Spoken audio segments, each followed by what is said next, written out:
Hawker উচ্ছেদ রুখতে প্রয়োজনে বুলডোজারের সামনে দাঁড়ানোর হুঁশিয়ারি দিয়েছেন শুভেন্দু অধিকারী। তার দাবি, মুখ্যমন্ত্রী মমতা বন্দ্যোপাধ্যায় ফুটপাত দখল মুক্ত করতে যে নির্দেশ দিয়েছেন তা অমানবিক বলে মন্তব্য করেছেন বিরোধী দলনেতা।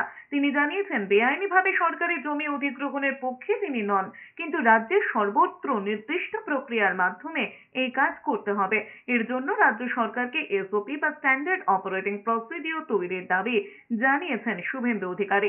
তিনি আরো বলেছেন, পুরো এলাকা পরিচ্ছন্নতার পক্ষে বিজেপি। প্রশ্ন তুলেছেন, দার্জিলিং থেকে দীঘা কিংবা কলকাতা থেকে কাকদ্বীপ, সর্বত্র একই কাজ হচ্ছে। জেলা থেকে যে গরিব মানুষরা কলকাতায় হকারি করতে আসেন তাদের জন্য কি বিকল্প ব্যবস্থা হয়েছে? হুঁশিয়ারি দিয়ে শুভেন্দু অধিকারী বলেছেন, একদিন পরেও যদি পরিস্থিতি না পাল্টায় তবে শুক্রবার হকারদের পাশে দাঁড়াবে বিজেপি। প্রয়োজনে তিনি নিজে বুলডোজারের সামনে দাঁড়াবেন।